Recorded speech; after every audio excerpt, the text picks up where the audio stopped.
তোমরা সবাই কেমন আছো? আশা করি সবাই খুব ভালো আছো। আমিও মোটামুটি ভালো আছি। আমি লিয়া, আর লিয়া অ্যান্ড পামেলিয়া চ্যানেলে আরও একটা নতুন ব্লগে তোমাদের সকলকে স্বাগত। তো এখন তোমাদের ভাবছি তোমাদের কি বলবো, গুড মর্নিং না গুড নুন। অ্যাকচুয়ালি এই সময়টা মানে গুড মর্নিংয়ের থেকে অনেক বেশি হয়ে গেছে। সাতমহা ভাবছো যে আমি তো সকালবেলা গুড মর্নিং দিয়ে ভিডিও স্টার্ট করি, আজকে কেন বললাম না।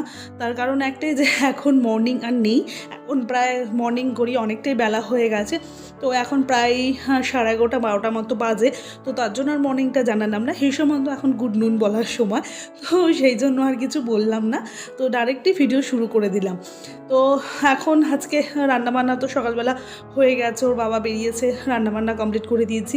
তো আজকে ভাবছি আজকে সব কিছু আরেকবার করে ডিপ ক্লিন করি, কেননা পুজোর আগে একবার করে ডিপ ক্লিন করেছি, কিন্তু তারপরেও না শীতকালে না প্রচণ্ড ধুলো ওড়ে, চারদিকে এত বেশি ড্রাই ওয়েদার, আর বেশি শুষ্কতার জন্য ধুলো প্রচণ্ড ওড়ে, খুব জানো, তার জন্য আবার ময়লা পড়ে গেছে। তো ভাবলাম সব মানে শরীর টরি আবার ভালো করে ডিপ ক্লিন করি, কারণ ওপর দিয়ে মোছা হয় ঠিকই, একদম সরিয়ে ভালো করে মোছা হয় না, সব সময় সেই সুযোগ পাই না বা হয়ে ওঠে না।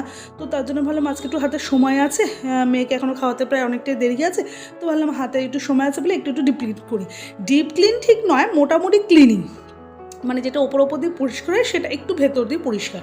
তো যাই হোক, তোমাদের সাথে কথা বলতে বলতে দেখো আলনাটা আমার প্রথম মানে আলনাটা পরিষ্কার হয়ে গেছে। আলনাটা যদিও শুধু সাইডে যেখানে আমার নাইটি টাইটি থাকে, বালিশও ওয়াট থাকে, সেদিকটা পরিষ্কার করেছি, আর ভেতরটা এই দিকটা করা হয়নি, কভারের দিকটা। আর কেননা ওই দিকটা করতে গেলে আরেকটু সময় লাগতো, তাহলে ওইটাকে আজকে মানে গ্যাপ দিয়ে যায়। সেরকম ওখানে বেশি কিছু নেই, যেহেতু ঢাকনা দেওয়া থাকে, তো ওখানে মেয়ের জামা কাপড় থাকে, তো ওখানটা বেশি কিছু নোংরা হয় না, হয় বাইরেটা।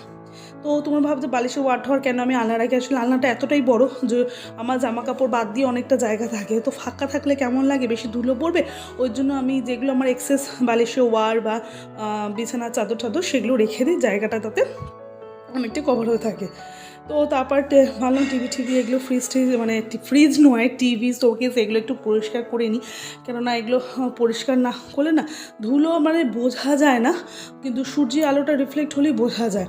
আর ভাবছি পাখাটাকেও আজকে ভালো করে পরিষ্কার করে ঠান্ডা আর তো লাগবে না এখন কয়েকদিন, মানে দিন নয় ঠিক মাসখানেক লাগবে না, তো পাখাটাকেও আর ও বাবা এলে বলবো র্যাপ করে একটা জায়গায় সরিয়ে দিতে, কেননা পাখার প্রয়োজন এখন নেই, বেকার ধুলো খাচ্ছে। আর পাখাটা আমি পরিষ্কার করতে পারবো না, মানে করবো না, অ্যাকচুয়ালি ওর জিনিস ওই করাই ভালো, একটু তেল দিয়ে বডির ভালো করে মুছে ওই ভালো করে র্যাপ করবে, ওই জন্য আমি রিস্ক নিলাম না পাখাটা।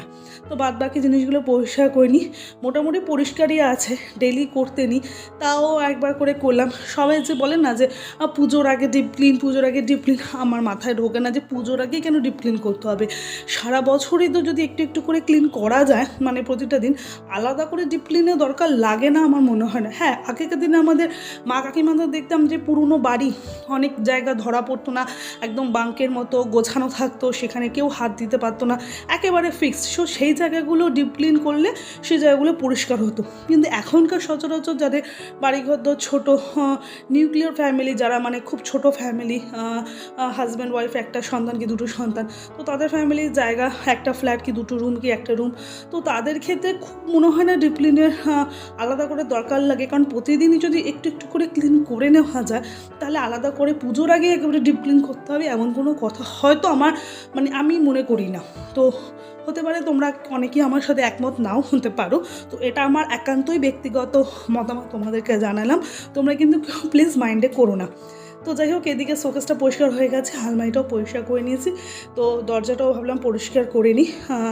একটুখানি কলিনটা দিলে ভালো হতো আলমারিতে, কিন্তু না আমার কলিনের যে পাইপটা আছে, স্ট্রটা, ওই জায়গাটা ভেঙে গেছে, তো ওই জায়গা দিয়ে স্ট্রটা দিয়ে যে বেরোয় না লিকুইডটা, তো সেটা বার করতে পারছি না, এখন ওই ন্যাকড়ার মধ্যে নিয়ে পরিষ্কার করতে হচ্ছে, কখনো বেশি পড়ে যায় কখনো কম পড়ে যায়, তো ওটা কী ব্যবস্থা করবো বুঝে উঠতে পারছি না, কলিনটাও পড়ে রয়েছে, ব্যবহার করতে পারছি না। আর পাইপটা কি, যদি তোমাদের কেউ আমাকে মানে এর সমাধানের রাস্তা জেনে থাকো যে কীভাবে ব্যবহার করা যায়, তাহলে প্লিজ আমাকে কিন্তু একটু কাইন্ডলি কমেন্ট জানিও, তাহলে আমার খুব উপকার হবে। তো দরজা পরিষ্কার হয়ে গেছে, এইদিকে দরজার যে কাঠামোগুলো পরিষ্কার করলাম, আর দেখেছো মেয়েকে স্নান করে দিয়েছি, মেয়ে করছে দুষ্টুমি। যাই হোক, ডিপ ক্লিন করার পর তাও তো দুপুরে মেয়েকে খাইয়ে আমিও খেয়ে দিয়ে শুয়ে পড়েছি। শীতের দুপুর বেশি আর কাজ করতে ভালো লাগলো না, পাটা প্রচণ্ড ঠান্ডা হয়ে গেছিলো বরফের মতো, তো তারপর দুপুরবেলা ঘুম থেকে উঠে মেয়েকে খাইয়ে ঠাইয়ে উঠতে উঠতে বাবা চলে এসেছে।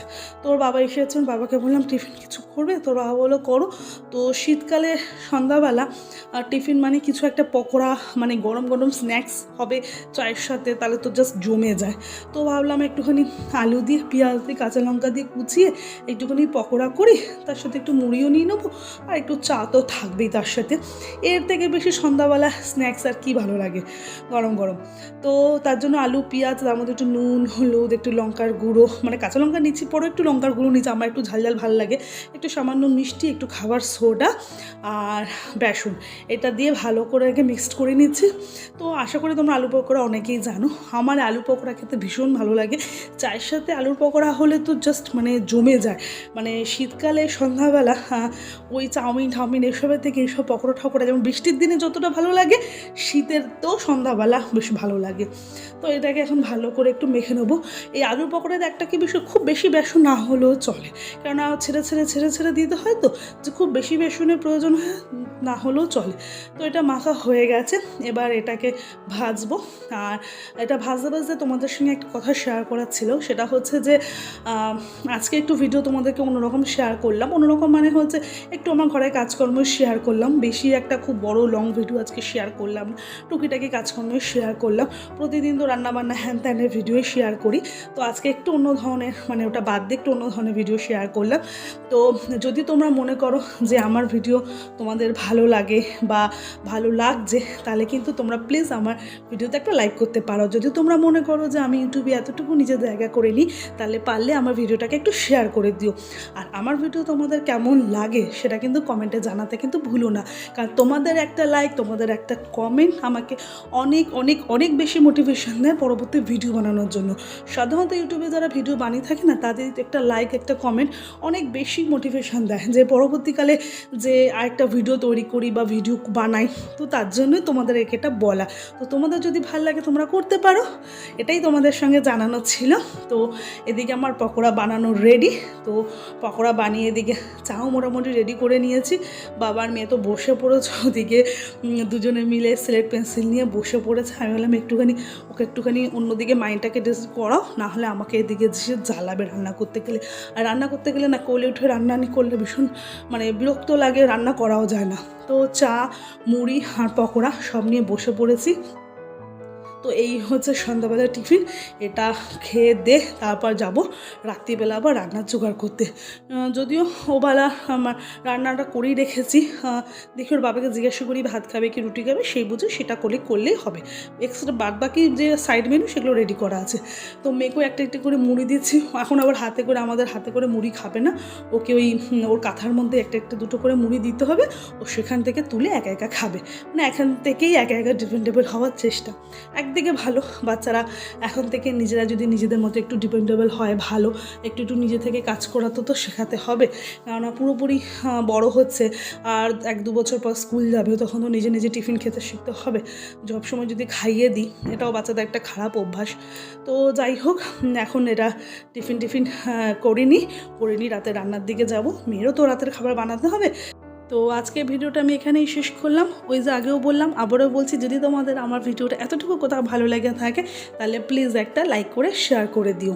তাহলে দেখা হবে পরবর্তী ভিডিওয়ে। ততদিন সবাই খুব ভালো থেকো আর সকলকে ভালো রেখো।